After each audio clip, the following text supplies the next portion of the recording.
Hello, everybody. By now, if you're into role-playing games, tabletop role-playing games like Dungeons and Dragons or Cyberpunk,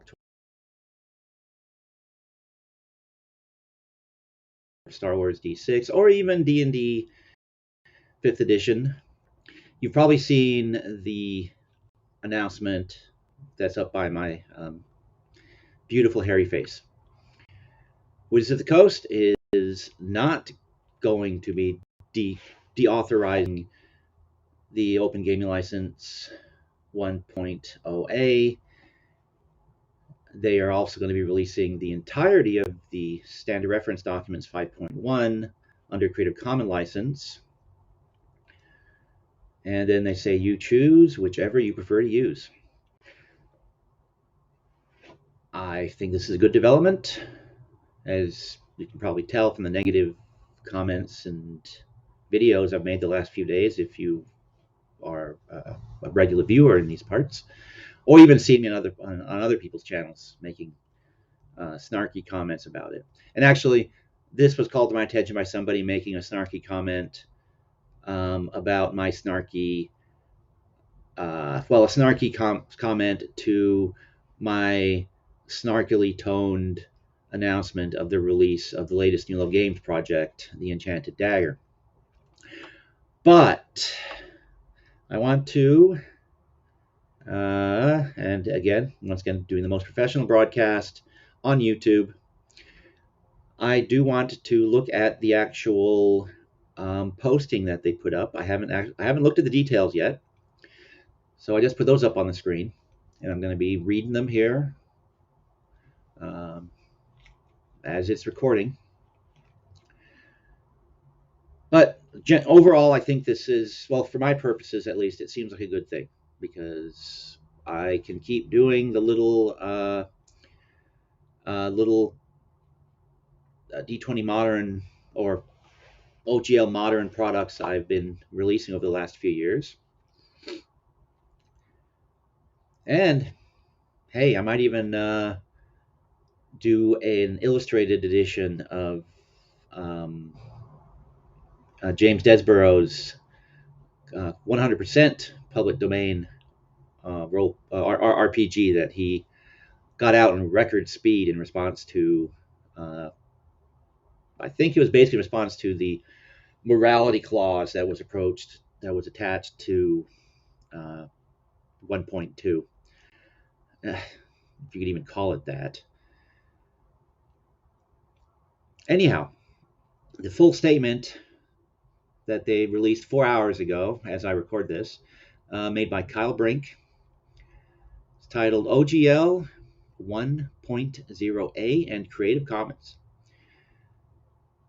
And he says, when you give us playtest feedback, we take it seriously.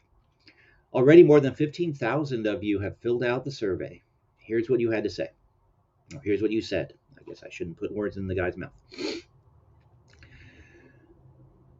88% did not want to publish TTRPG content under OGL 1.2. And other people have, I think, have made very clear the reasons for that. My primary concern was them setting this up as the absolute arbiters of morality in every aspect of life. It was ridiculous. 90% would have to change some aspect of their business to accommodate OGL 1.2. 89% are dissatisfied with deauthorizing OGL 1.0a. 86% are dissatisfied with the draft VTT policy.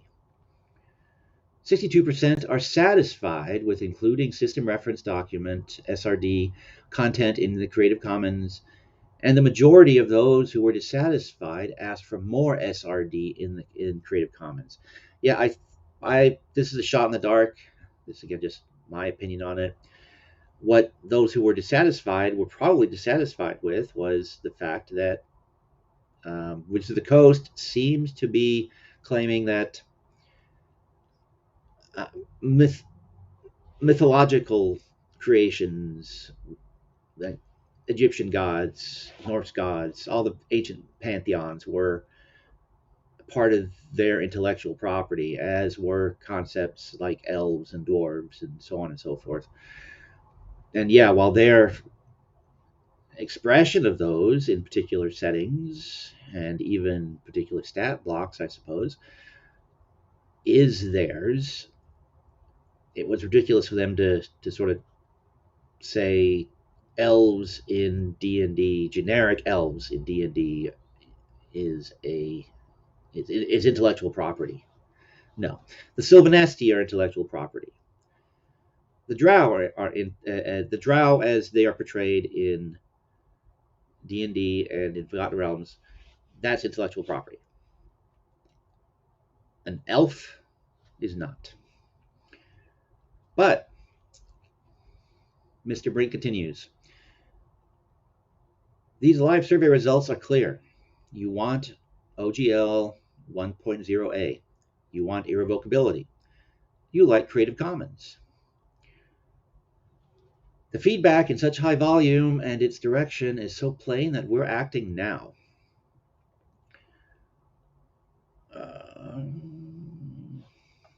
I just realized something. So let's do this, shall we? There. Now that looks more natural, doesn't it?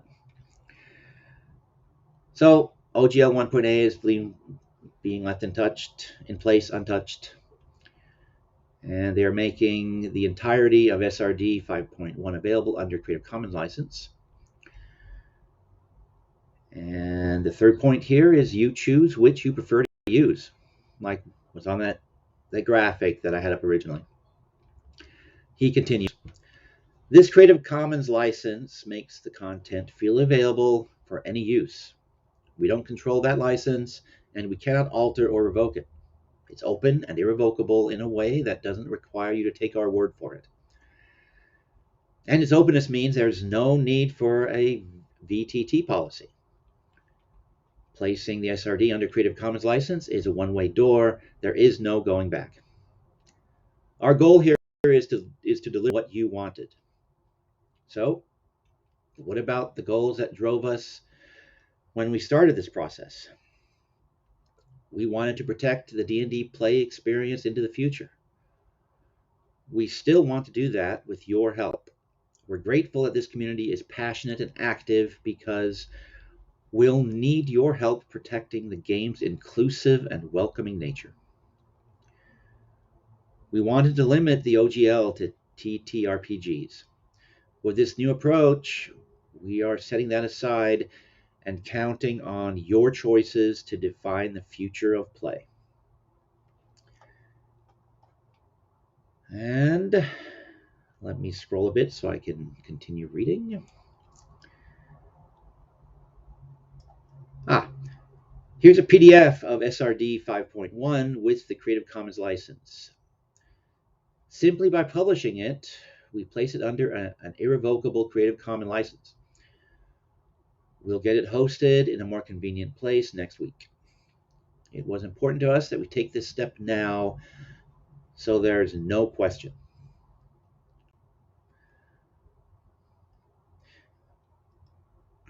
And again, this is I imagine positive for most gamers and very positive for most publishers. I don't know how it's going to impact things like Cobalt's Black Flag and the ORC license that was being developed by Paizo, but I think for the most publishers it is a positive thing, and I am put in mind of that that meme with the cartoon dog sitting in a house that's burning down. Wizards stopped drinking the tea while the house was burning down, apparently, and took some action. So the SRD 5.1 Creative Commons is attached to this, and they're now closing their survey on the OGL 1.2. And he closes out by saying, we'll keep talking to you about how we can better support our players and creators. Thanks, as always, for continuing to share your thoughts. Signed, Kyle Brink, Executive Producer, Dungeons & Dragons. So,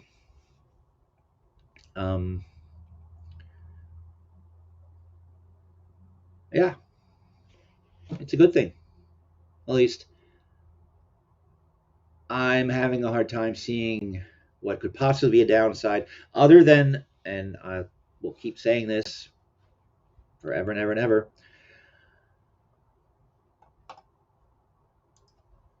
from the very beginning, I have seen a way by which they could unauthorize or disallow OGL 1.0a.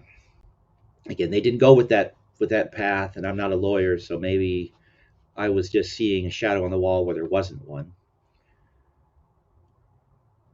But overall, this seems like a very positive thing. So I'm glad, Wizards. I will stop talking smack about you, at least for the time being. And but now that I got the thought in my head of doing an illustrated version of Desborough's completely public domain version of a D&D 5e clone, I think maybe I will have to follow through on that one. I grabbed a copy of it yesterday, and I'll put a link to that. I think I still have the link to that page, so I'll put that down underneath this video somewhere. It'll be down there. All right, well, that's it for me right now.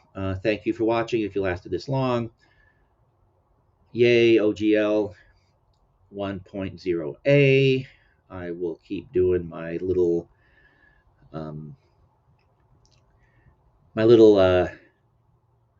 D20 system support for the dozen or so people out there that pick them up. And like Wizard said, well, like they support their players and their customers, or appreciate them. I appreciate my little audience as well. So thank you, Wizards of the Coast. It's much appreciated, and thank you guys that buy my stuff. And I hope you all have a great time playing. I will be back at some point in the future. Click on the first button, click on the second button.